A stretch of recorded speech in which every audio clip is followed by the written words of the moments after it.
Hi everyone, my name is Reaper. I'm here today at the Kutupalong Camp 7.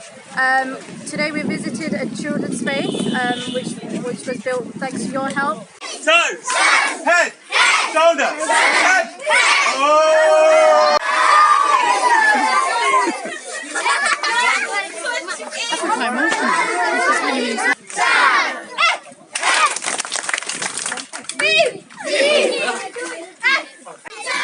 In the next few days we're going to develop a program which will include workshops, hygiene and education.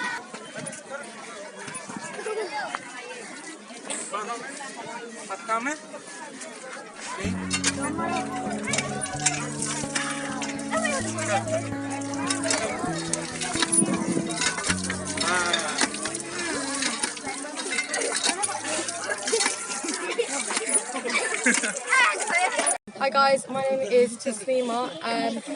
We are currently right now in one of the biggest refugee camps in the world. I've just seen two of the water wells that you guys have helped us create. It's unlike the water wells behind me, which are only 50 foot deep, and the problem with this is it only lasts a month. However, we've built 300 foot deep wells, which are more sustainable.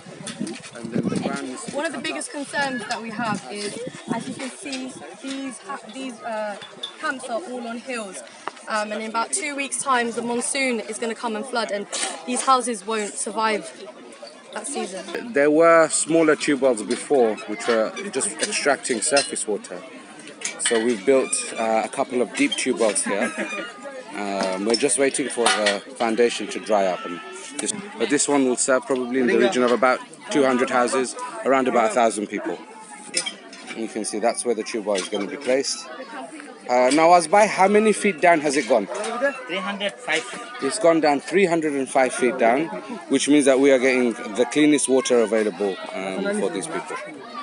Thank you so much for all who have donated, from various university funds to our friends in Qatar who have raised money for this.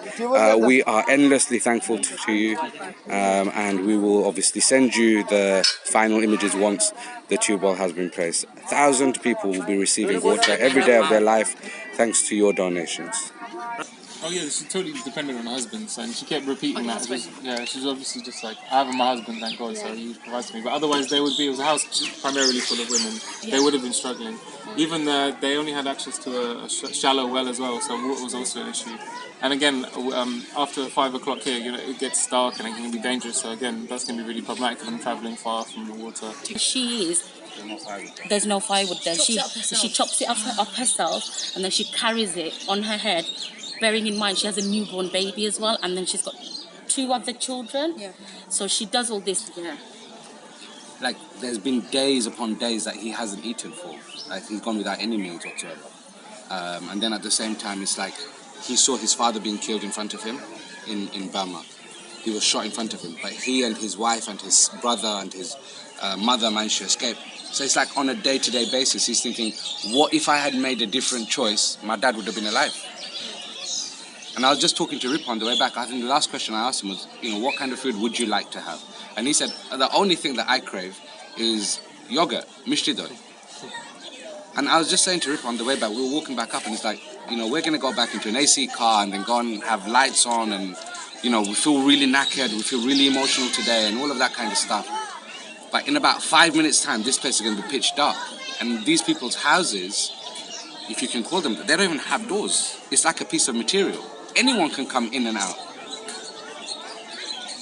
Last night, you guys had some people knocking on the door a bit heavy, and and it kind of freaked you out. Imagine having complete open door. And we're going to go now, and we feel emotional, we feel tired, we feel hot and bothered, and all of those kind of things.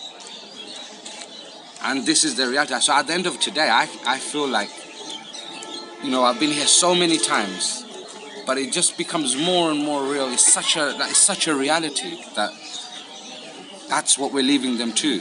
And yeah, some of them have got a little solar panel bulb or something like that. And some of them have got the ability to have 3 putties on the floor, not 10 putties on the floor.